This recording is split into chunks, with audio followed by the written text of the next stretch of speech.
मेरा नाम नीलम है और आप सबका हमारे चैनल सुविचार सप्रसन्न हिंदी कहानियाँ में आप सभी का स्वागत है।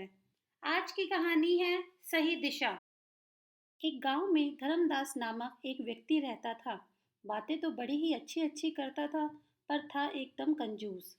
कंजूस भी ऐसा वैसा नहीं, बिल्कुल मक्खी चूस। चाय की बात तो छोड़ो, वह किसी को पानी तक के लिए नहीं पूछता था। साधु संतों और भिखारियों को देखकर तो उसके प्राण ही सूख जाते थे कि कहीं कोई कुछ मांग ना बैठे। एक दिन उसके दरवाजे पर एक महात्मा आए और धर्मदास से सिर्फ एक रोटी मांगी। पहले तो धर्मदास ने महात्मा को कुछ भी देने से मना कर दिया, लेकिन तब तक वहीं खड़ा रहा तो उसे आधी रोटी देने लगा।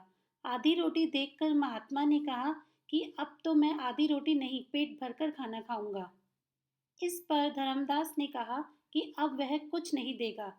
महात्मा रात भर चुपचाप भूखा प्यासा धर्मदास के दरवाजे पर खड़ा रहा। सुबह जब धर्मदास ने महात्मा को अपने दरवाजे पर खड़ा देखा तो सोचा कि अगर मैंने इसे भरपेट खाना नहीं खिलाया और वह भूख प्यास से यहीं पर मर गया तो मेरी बदनामी होगी। बिना कारण साधु की हत्या का दोष लगेगा। धर्मदास ने महात्मा से कहा कि बाबा, तुम भी क्या याद करोगे, आओ पेट भर कर खाना खा लो।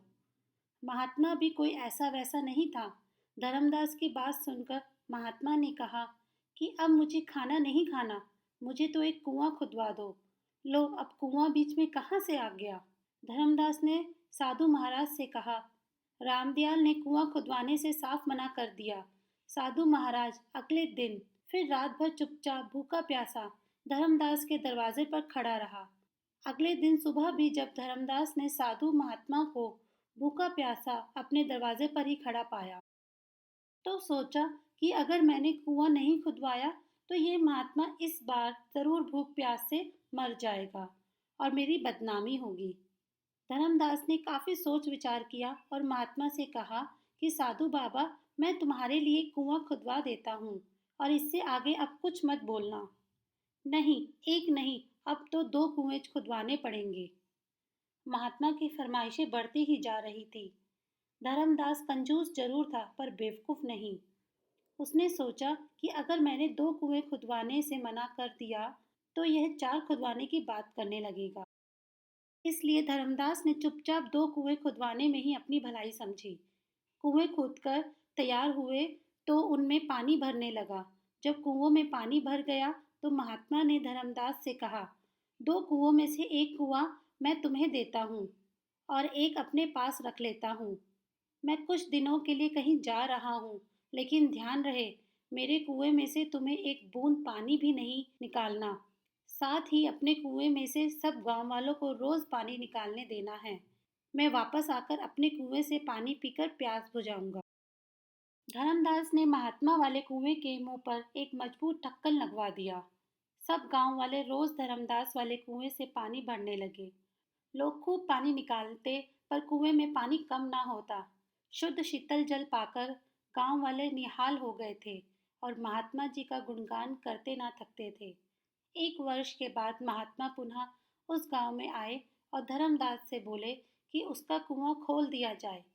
धर्मदास ने कुएं का ढक्कन हटवा दिया।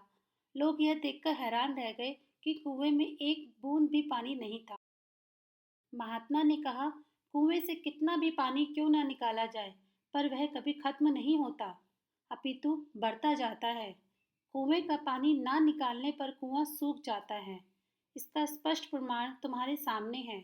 और यदि किसी कारण से कुएं का पानी ना निकालने पर पानी पानी नहीं भी सूखेगा तो वह सड़ अवश्य जाएगा और किसी काम में नहीं आएगा। महात्मा ने आगे कहा, कुएं के पानी की तरह ही धन दौलत की भी तीन गतियां होती हैं, उपयोग, नाश अथवा दुरुपयोग। धन दौलत का जितना इस्तेमाल करोगे वह उतना ही बढ़ती जाएगी। धन दौलत का इस्तेमाल ना करने पर कुएं के पानी की वह धन दौलत निरर्थक पड़ी रहेगी। उसका उपयोग संभव नहीं रहेगा या अन्य कोई उस दुरुपयोग कर सकता है। अतः अर्जित धन दौलत का समय रहते सदुपयोग करना अनिवार्य है। ज्ञान की भी कमोवेश यही स्थिति होती है। धन दौलत से दूसरों की सहायता करने की तरह ही ज्ञान भी बांटते चलो। हमारा समाज जितना अधिक ज्ञानवान, जितना अधिक शिक्षित व सुसंस्कृत होगा, उतना ही देश में सुख, शांति और समृद्धि आएगी। फिर ज्ञान बांटने वाले अथवा शिक्षा का प्रचार प्रसार करने वाले का भी कुएं के जल की तरह ही कुछ नहीं घटता, अपितु बढ़ता ही है। धर्मदास ने कहा, हाँ गुरुजी, आप भी बिल्कुल ठीक कह रहे हो। मुझे अपनी गलती का एहसास हो गया है। इस घटना से धर्मदास को सही ज्ञान और सही दिशा मिल गई थी।